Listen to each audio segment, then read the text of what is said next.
हमारी जितनी भोग की इच्छा रहेगी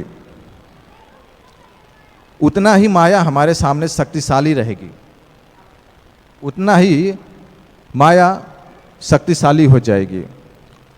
जैसे रामायण आपने सुना होगा या देखा भी होगा, टीवी में भी देखा होगा। तो रामायण में एक पात्र है बाली। तो बाली को वरदान प्राप्त था कि उसके सामने जो भी आएगा बाली उसकी आदि शक्ति को खींच लेगा, सामने वाले की आदि शक्ति बाली को मिल जाएगी और वह सामने वाला कमजोर हो जाएगा। तो इसी तरह से जब जीव जिसके अंदर भोग की इच्छा है, जब वह माया के सामने आता है तो माया उसकी शक्ति को खींच लेती है और वह सामने वाला कमजोर पड़ जाता है। और कमजोर पड़ जाता है तो माया से जब युद्ध करता है, युद्ध होता है, तो हारेगा कौन? जो कमजोर है वही हारेगा। इस तरह से हमेशा जीत जो है माया की होती है। तो इसी तरह से जो ज्ञानी है, योगी है, ध्यानी है, कर्मी है, वह सभी माया द्वारा परास्त किए हुए लोग हैं, क्योंकि सभी अपनी शक्ति को खो चुके हैं और सभी माया से हार चुके हैं। माया से कौन जीत सकता है? जो भगवान की शरण लिया है। इसलिए भगवान 7वें अध्याय के 14वें श्लोक में कहते हैं कि देवी हेसा गुणमयी मम माया दुरत्तया मामेव ये प्रपद्यन्ते माया मेताम तरन्तिते। यह जो मेरी शक्ति है, जो माया है, जो बहिरंगा शक्ति है, प्रकृति के 3 गुणों द्वारा जो बनी हुई है, इस मेरी माया को पार कर पाना बहुत कठिन है, बहुत ही कठिन है। लेकिन जो मेरी शरण लिया है, मामेव प्रपद्यन्ते माया मेताम तरन्तिते, लेकिन मेरी जो शरण में आ जाता है वह इस माया को आसानी से पार कर सकता है। तो कैसे होता है? जब भगवान की जीव शरण लेता है। नहीं तो माया से युद्ध करने जाएंगे तो जरूर हार जाएंगे, जब तक भगवान की शरण नहीं लिया रहेगा। तो हम देखते भी हैं केवल ज्ञान से प्रकृति के गुणों पर जीत नहीं पाई जा सकती जब तक भगवान कृष्ण की शरण न लिया जाए, क्योंकि ये संसार में जीव के अंदर भोग की इच्छा है और भोग की इच्छा है और इसके कारण राग है और द्वेष है। किसी के प्रति बहुत राग है, लगाव है, मतलब अटैचमेंट है, वह चाहकर भी छोड़ नहीं सकता। और किसी के प्रति बहुत द्वेष है, शत्रुता है, मतलब ये मेरा शत्रु है।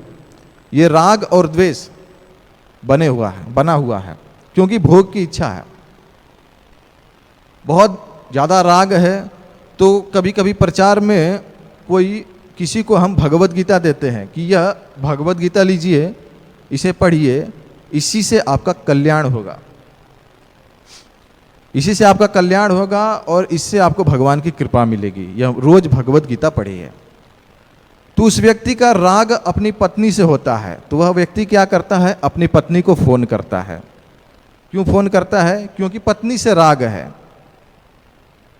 तो पत्नी को पूछता है कि अरे भगवत गीता यहाँ पे मिल रही है, मैं क्या भगवत गीता ले लूं? तो पत्नी क्या कहती है? नहीं नहीं, भगवत गीता कौन पढ़ता है? भगवत गीता पढ़ के वैरागी बनोगे क्या? इधर गधा मजूरी कौन करेगा?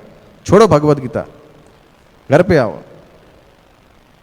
क्यों पत्नी की सुनता है? क्योंकि पत्नी से उसका राग है। राग मतलब अटैचमेंट है, आसक्ति है। इसी तरह से जीव जब माया के सामने हार जाता है तो माया जो भी बोलती है वह जीव सुनता है। अच्छा भी बोले तो भी सुनेगा, बुरा बोले तो भी सुनेगा, जो भी बोलेगी सुनेगा। तो इसका मतलब यह नहीं है कि केवल यहाँ स्त्री ही माया है, नहीं, स्त्री के लिए पर पुरुष अटैचमेंट, पर पुरुष माया है। पुरुष के लिए पर स्त्री अटैचमेंट अगर है तो वह माया है। क्योंकि अगर अटैचमेंट है तो संसार के प्रति, संसार के लोगों के प्रति अटैचमेंट है तो भगवान की भक्ति में मन नहीं लगेगा।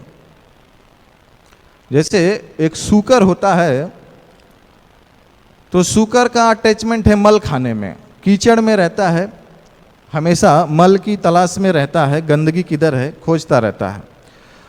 तो आपने सूकर को कभी भी नहीं देखा होगा कि वह आसमान की तरफ मुख उठा के देखता हो, ऐसा मैंने तो नहीं देखा। सूकर हमेशा नीचे देखता है कि गंदगी किधर है, मल किधर है।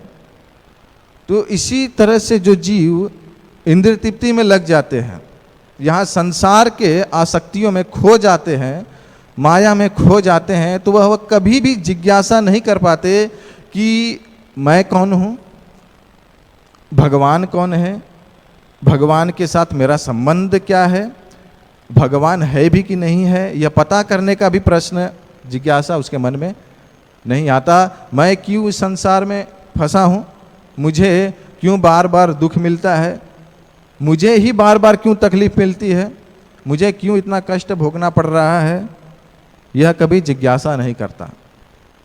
तो इसे कहा गया है स एव गोखरा, पशु के तुल्य। पशु कभी नहीं सोचते कि मैं दुखी क्यों हूं,